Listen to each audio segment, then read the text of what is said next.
కింది వాక్యాలను పరిశీలించి సరైన వాటిని గుర్తించండి. ఏదైతే అంబేద్కర్ గారి గురించి కొన్ని వాక్యాలు అనేది ఇవ్వడం జరిగింది. ఆ వాక్యాల్లో సరైన వాటిని గుర్తించండి అని అడిగారు. ఒకసారి కనుక మనం స్టేట్మెంట్స్ కనుక చూసినట్టయితే, భీమ్రావ్ రామ్జీ అంబేద్కర్ 1891 ఏప్రిల్ 14న ప్రస్తుత మధ్యప్రదేశ్లోని మహోలో జన్మించారు. సో ఇది కరెక్ట్. అంబేద్కర్ గారి యొక్క పూర్తి పేరు ఏమిటి అంటే, అసలు పేరు భీమ్రావ్ రామ్జీ అంబేద్కర్. ఈయన ఎప్పుడు పుట్టారు అంటే 1891లో ఏప్రిల్ 14న జన్మించడం జరిగింది. ఎక్కడ జన్మించారు అంటే ప్రస్తుత మధ్యప్రదేశ్లో మహూలో జన్మించడం జరిగింది.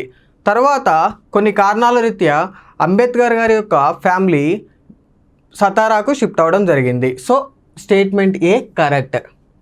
స్టేట్మెంట్ బి కనుక మనం చూసినట్టయితే, ఈ served as independent India's first ministry of law and justice. ఈయన భారతదేశంకి తొలి న్యాయశాఖ మరియు న్యాయ వ్యవహారాల శాఖ మంత్రిగా జవహర్లాల్ నెహ్రూ గారి క్యాబినెట్లో వర్క్ చేయడం జరిగింది. సో ఇది కూడా కరెక్టే. దాంతోపాటుగా ఏదైతే భారత రాజ్యాంగం ఉంటుందో, భారత రాజ్యాంగానికి సంబంధించి డ్రాఫ్టింగ్ కమిటీ ఏదైతే ఉంటుందో దానికి చైర్మన్గా కూడా వ్యవహరించారు. సో స్టేట్మెంట్ బి కూడా కరెక్టే. స్టేట్మెంట్ సి కనుక చూసినట్టయితే, in 1990 the government of India announced the countries highest civilian award the Bharat Ratna. ఏదైతే భారతదేశానికి సంబంధించినటువంటి అత్యున్నతమైనటువంటి పౌర పురస్కారమైనటువంటి భారతరత్నాన్ని అంబేద్కర్ గారికి 1990లో ప్రదానం చేయడం జరిగింది. సో ఆప్షన్ సి కూడా కరెక్టే. డి కనుక చూసినట్టయితే, Ambedkar founded the బహిష్కృత Hitakarini Sabha and fought for the rights of Dalit. ఏదైతే బహిష్కృత హితకారిణి సభ అనేటువంటి ఒక ఆర్గనైజేషన్ని అంబేద్కర్ గారు స్టార్ట్ చేశారు. దీన్ని 1924లో స్టార్ట్ చేయడం జరిగింది.